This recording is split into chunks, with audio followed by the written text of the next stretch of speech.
La Voz de América presenta. Me llamo Gustavo Petro y soy su presidente. Por primera vez, la izquierda llega al poder en Colombia. Gustavo Petro promete cambios sin venganzas. Más de 100 millones de personas desplazadas en el mundo marcan el Día Internacional del Refugiado. Estadounidenses celebran feriado que recuerda el fin de la esclavitud. Y le mostramos cómo en Bolivia la lectura puede acortar el tiempo tras las rejas.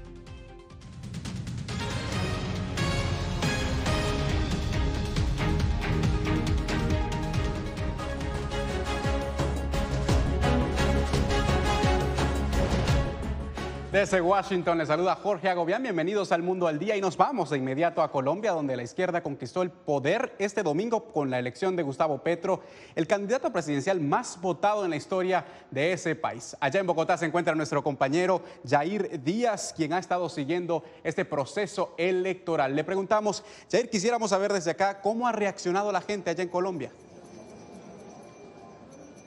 Jorge, con total tranquilidad y con total paz, los colombianos y seguidores del candidato por el pacto histórico a la presidencia de Colombia, Gustavo Petro, pues victoria a la Casa de Nariño, será el sucesor del presidente Iván Duque por los próximos 4 años y su sucesión será precisamente aquí en la Plaza de Bolívar el 7 de agosto.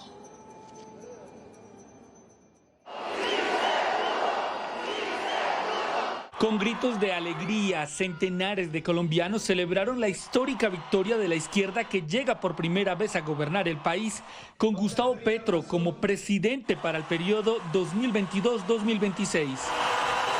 Lo que viene es un cambio de verdad, un cambio real. En ello comprometemos la existencia, la vida misma. No vamos a traicionar ese electorado. ¡Vamos, Colombia! Las reacciones no se hicieron esperar. El secretario de Estado de Estados Unidos, Anthony Blinken, reafirmó el deseo de mantener una fuerte alianza con Gustavo Petro.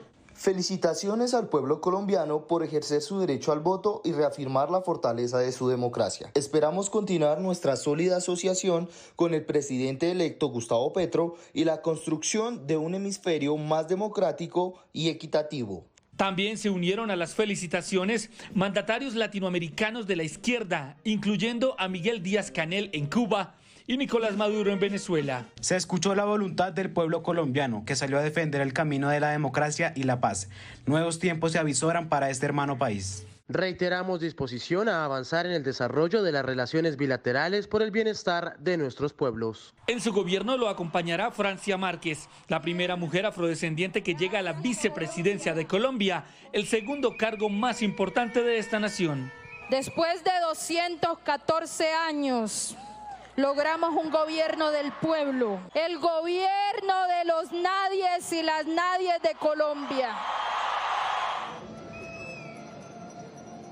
Con más de 11 millones de votos y el 50% de las votaciones, Petro derrotó en las urnas al ingeniero independiente Rodolfo Hernández, quien aceptó la derrota y felicitó a Gustavo Petro, quien será el nuevo presidente de Colombia desde el 7 de agosto.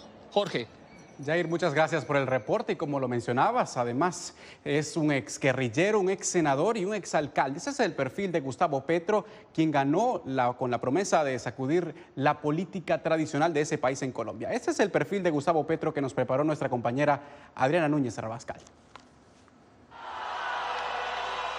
Me llamo Gustavo Petro y soy su presidente. Luego de 3 intentos, Gustavo Petro logra asumir las riendas de la Casa de Nariño.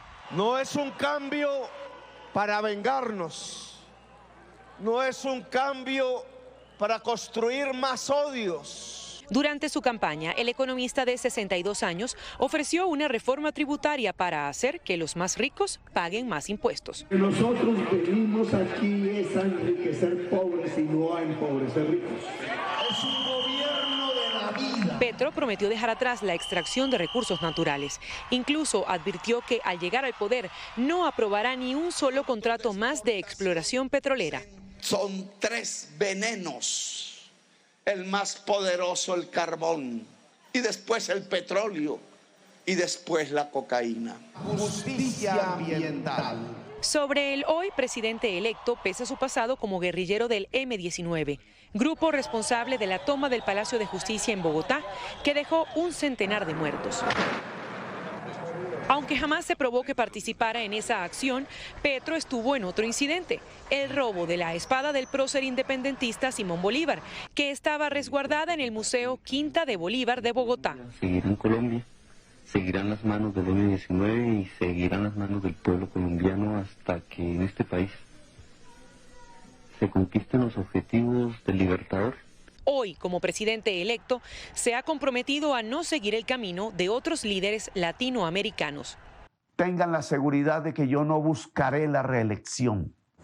Petro llega al poder luego de vencer un férreo bloque conformado por expresidentes y partidos políticos de diferentes ideologías que sumaron esfuerzos a favor de su rival Rodolfo Hernández. Pero ahora Petro deberá gobernar no solo para los que se le opusieron, sino también a un país que, de acuerdo con analistas, está dividido. Adriana Núñez Rabascal, Voz de América, Bogotá.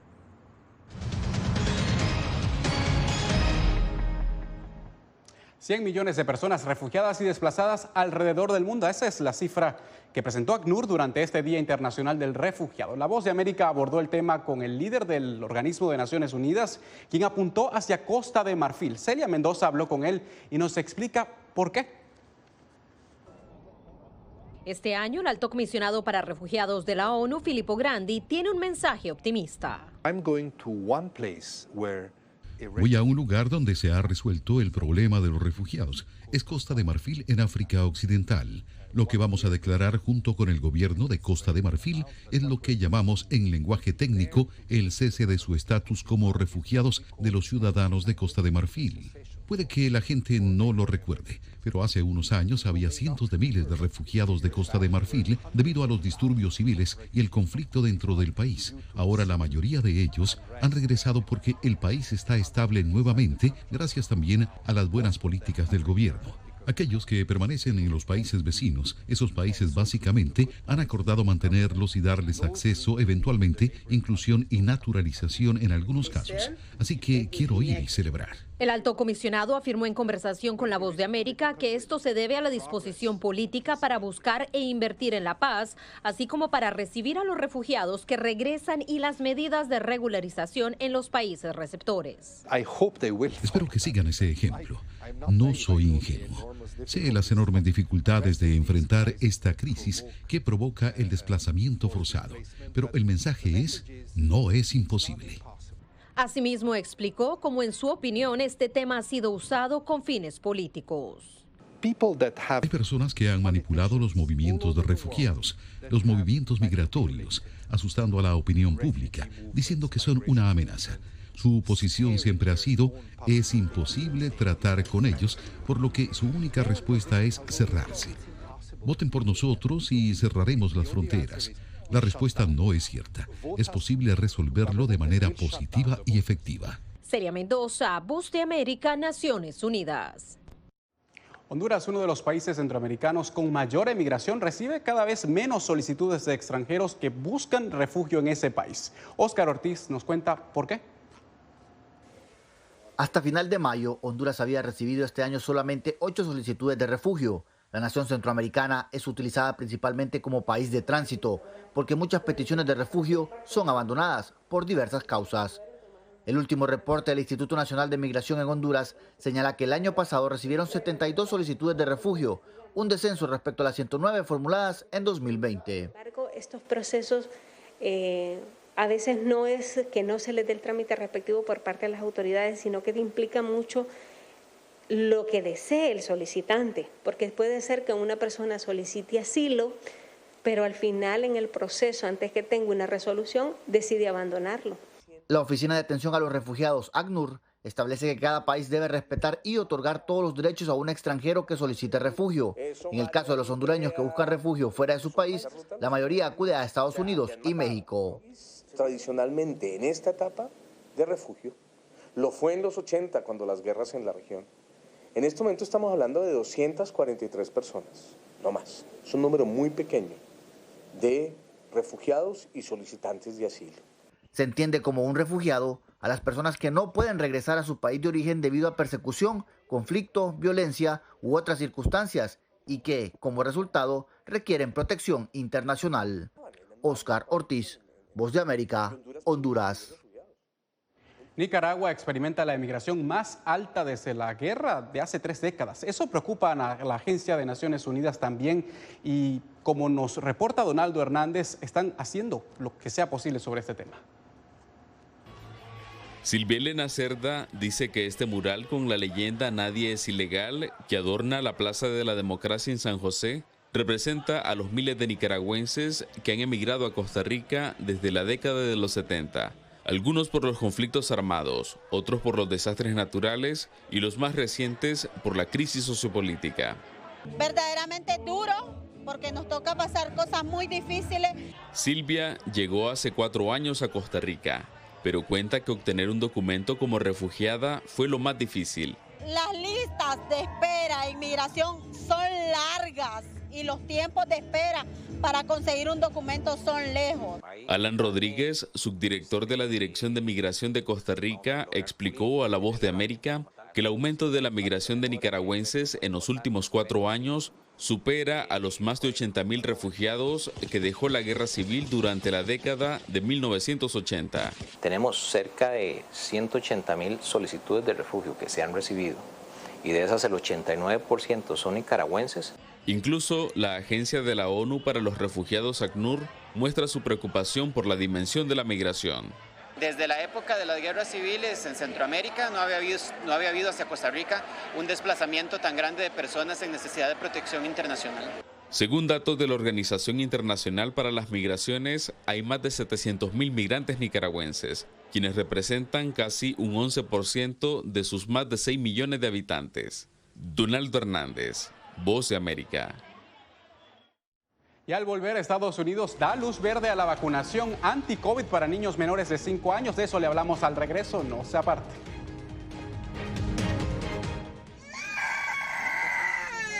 They are scared. Some of them lost their houses during the bombardments. Si quieres conocer más de estas historias, conéctate en Boa Plus con Alas que Ayudan y viaja con La Voz de América en el avión que un piloto argentino puso a disposición de más de 1.000 ucranianos, con niños, mujeres y personas con enfermedades que escaparon de su país, que huyeron de la guerra en busca de refugio hasta que lograron reparar sus alas rotas.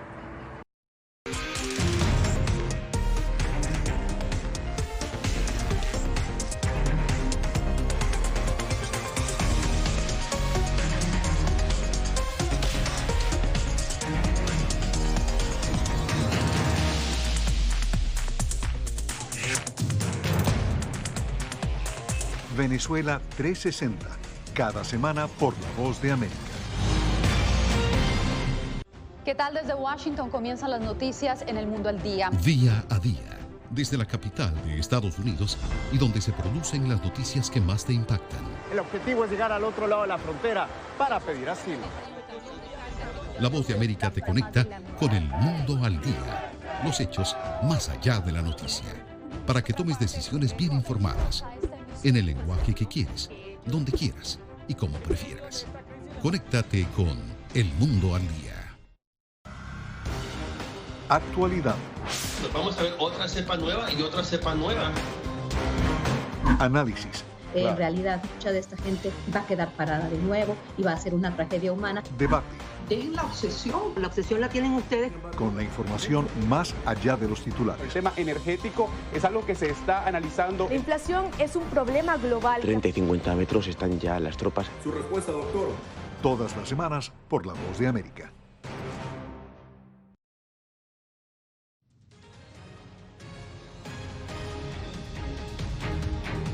Estados Unidos celebra el Día de la Emancipación o Juneteenth. Esta fecha, decretada como feriado nacional desde el año 2021, evoca el momento de la liberación de esclavos en Texas en 1866. José Pernalete nos explica.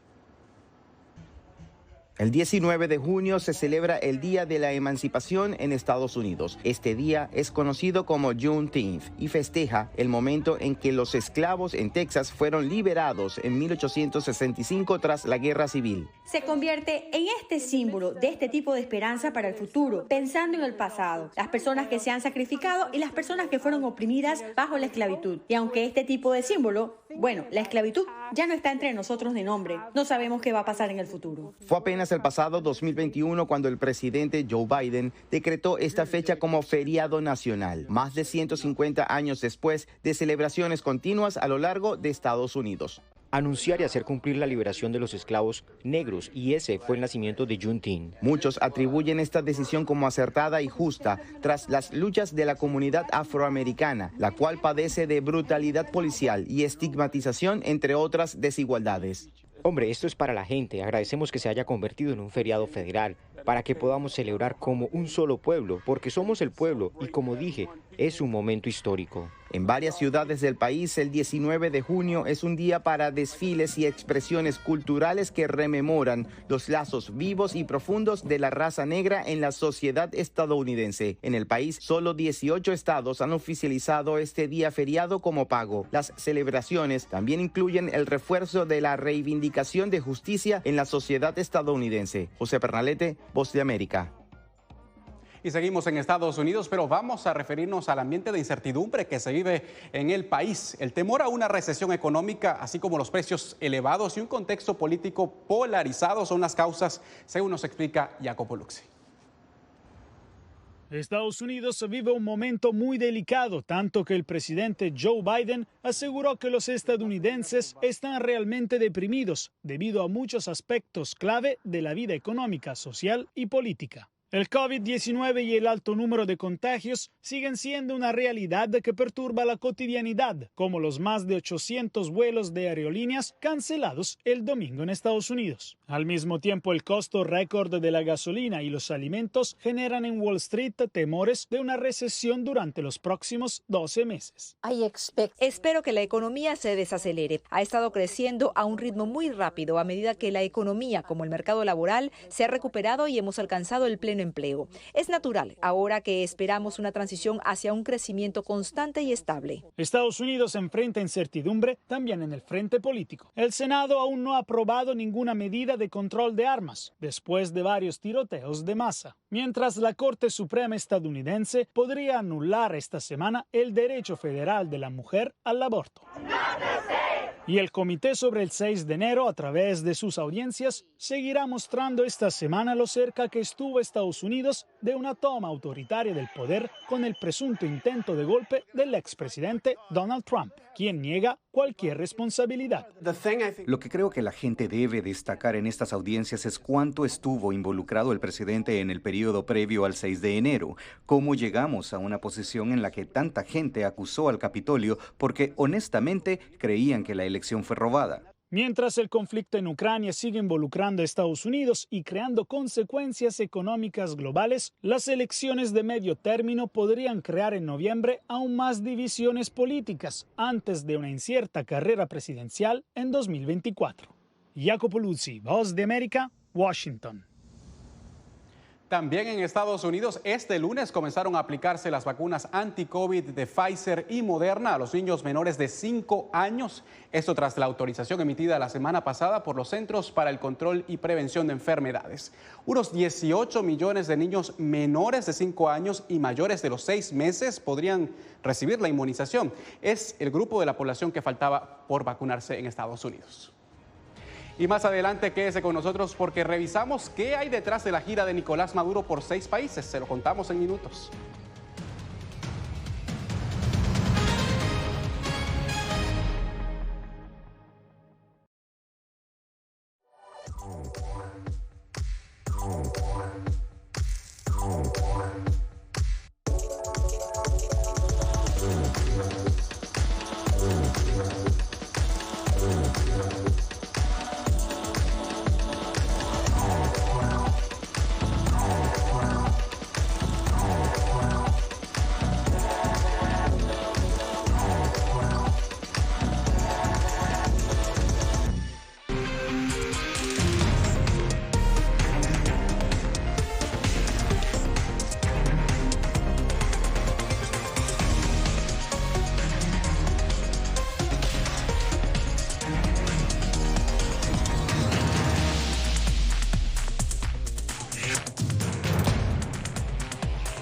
Venezuela 360, cada semana por La Voz de América. ¿Qué tal? Desde Washington comienzan las noticias en El Mundo al Día. Día a día, desde la capital de Estados Unidos y donde se producen las noticias que más te impactan. El objetivo es llegar al otro lado de la frontera para pedir asilo. La Voz de América te conecta con El Mundo al Día. Los hechos más allá de la noticia. Para que tomes decisiones bien informadas. En el lenguaje que quieres, donde quieras y como prefieras. Conéctate con El Mundo al Día. La Voz de América te invita a ser parte de nuestra familia a través de las redes sociales. Encuentra en tu muro las últimas noticias de tu país en su conexión con Estados Unidos, la región y el mundo. Historias que empoderan las voces latinoamericanas de política, economía, salud, actualidad, balanceadas y precisas. Únete a un equipo de origen hispanoamericano que trabaja para conectarte con los tuyos. Síguenos en Facebook y conviértete en protagonista de una historia que tú mismo ayudarás a construir.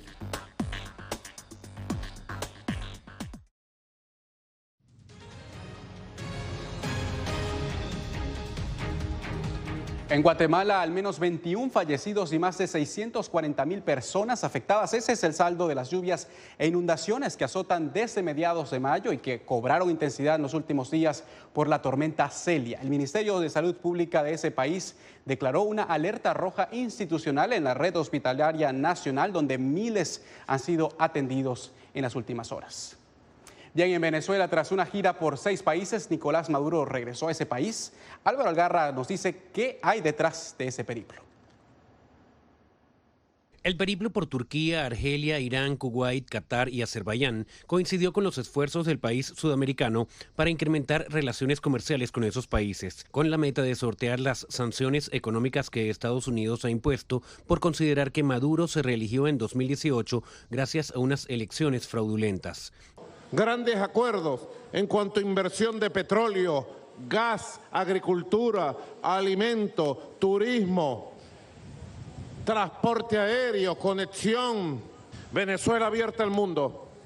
Una gira necesaria en el momento preciso, una gira exitosa. El internacionalista Félix Arellano destaca que la gira de Maduro causa un impacto principalmente mediático. Algo que le interesa enormemente a Miraflores, que es el efecto mediático, porque creo que la visita es un 98% de efecto mediático. El dirigente opositor Andrés Velázquez considera que el viaje del mandatario fue un fracaso y deja en evidencia la conexión que tiene la actual administración con gobiernos que cometen delitos de lesa humanidad. Es una gira que yo la calificaría de inútil para el país. Inútil para el bienestar de los venezolanos, inútil para los intereses del país. El presidente Maduro informó que a partir de esta semana se celebrarán encuentros en Caracas con los emisarios de los países que visitó durante su gira. Álvaro Algarra, Voz de América, Caracas. La Embajada de Estados Unidos en El Salvador nombró a su diplomático de mayor rango. El anuncio ocurre cuando la relación entre ambas naciones atraviesa un momento complicado. Claudia Saldaña tiene el reporte. Brendan O'Brien culminó su periodo de 5 años como encargado de negocios en El Salvador. Después de 5 años de vivir en El Salvador, ha llegado el momento de decir adiós. Durante su periodo en el país, O'Brien fungió como cónsul general, ministro consejero y finalmente como encargado de negocios. En un video divulgado por la Embajada de Estados Unidos, O'Brien habló sobre su trabajo en el país durante la pandemia, la reactivación económica, la educación y el sector privado, entre otros rubros. Ha sido un privilegio haber conocido este gran país y su maravillosa gente. Estaré por siempre agradecido por su calidez, hospitalidad. Yo voy a estar aquí apenas unas semanas como encargado de negocios. Patrick Ventrell será el nuevo encargado de negocios, un rol que ejercerá como interino mientras el Senado de los Estados Unidos confirma al embajador designado William Duncan. El analista Jorge Villacorta opina que la acción de no enviar a un embajador es un mensaje de Estados Unidos ante las tensiones con el gobierno de Nayib Bukele. Creo que ese es un evidente mensaje diplomático y el hecho de no enviarlo, a pesar de que ya tiene nombre en el Congreso, pues significa la actitud, una especie de respuesta del gobierno de los Estados Unidos frente a la actitud y a lo dicho por el presidente Bukele y su administración. Washington no tiene a un embajador en El Salvador desde la salida de Ronald Johnson a inicios de 2021, tras el cambio de gobierno en Estados Unidos. Claudia Saldaña, Voz de América, El Salvador. En breve, libros por rejas. Nos vamos hasta una cárcel de mujeres en Bolivia, donde la lectura puede bajar el tiempo tras las rejas. No se lo pierda.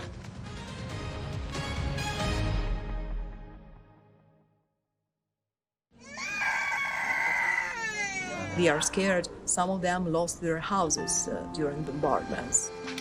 Si quieres conocer más de estas historias, conéctate en Boa Plus con Alas que Ayudan y viaja con la Voz de América en el avión que un piloto argentino puso a disposición de más de 1000 ucranianos, con niños, mujeres y personas con enfermedades que escaparon de su país, que huyeron de la guerra en busca de refugio hasta que lograron reparar sus alas rotas.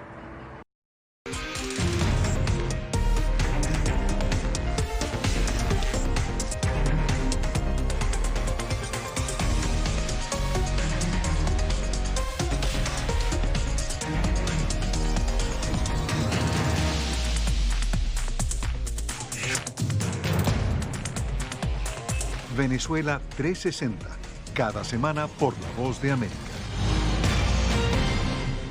¿Qué tal? Desde Washington comienzan las noticias en El Mundo al Día. Día a día, desde la capital de Estados Unidos y donde se producen las noticias que más te impactan. El objetivo es llegar al otro lado de la frontera para pedir asilo. La Voz de América te conecta con El Mundo al Día, los hechos más allá de la noticia, para que tomes decisiones bien informadas, en el lenguaje que quieres, donde quieras y como prefieras. Conéctate con El Mundo al Día. Actualidad. Nos vamos a ver otra cepa nueva y otra cepa nueva. Análisis. En realidad, mucha de esta gente va a quedar parada de nuevo y va a ser una tragedia humana. Debate. Dejen la obsesión. La obsesión la tienen ustedes. Con la información más allá de los titulares. El tema energético es algo que se está analizando. La inflación es un problema global. 30 y 50 metros están ya las tropas. Su respuesta, doctor. Todas las semanas por La Voz de América.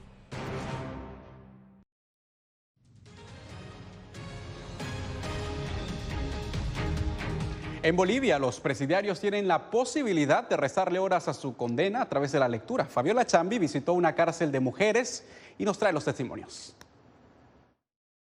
Es como una terapia para mí, los libros. Y cada vez que siento esas tristezas de que yo vengo aquí para escoger un libro y tratar de perderme. Con timidez, una de las privadas de libertad del penal de San Sebastián en la ciudad de Cochabamba relata su experiencia con este programa que no solo le sirve para acumular horas y estar más cerca de su libertad, sino también para disfrutar de un hábito que antes no tenía. Podían leer más de un libro y se les otorgaba, ¿no? Y se les hacía un seguimiento en la semana, cuál es el avance que tenían estos privados de libertad. Ha sido una actividad muy positiva para los privados de libertad. En unas 45 cárceles de Bolivia, el programa Libros por Rejas ha captado a más de 800 participantes. Por cada libro de unas 400 páginas aproximadamente, se conmutan 40 horas validadas con una prueba o ensayo que les da derecho a un certificado. Hay señoras que recién están aquí estudiando para salir bachilleres. Entonces esas señoras se han emocionado con libros para niños. Y a mí me emociona que empiezan a leer con eso. Libros por Rejas puede ayudar no solo a fortalecer los procesos de reinserción social, sino también a aliviar el gran problema de la detención preventiva en el país. Fabiola Chambi, Voz de América, Bolivia. Nos despedimos con esta calle en un pequeño pueblo cerca de Roma, Italia, que se convirtió en una alfombra de pétalos de rosas, como lo ven allí en las imágenes. La muestra artística se realiza en el marco de la festividad católica de Corpus Christi. Centenares de personas, como ven, se han acercado para apreciar las más de 350.000 flores dispuestas en diversas figuras allí en Italia. Gracias por acompañarnos. Se les informó Jorge Agobián. Cuídense.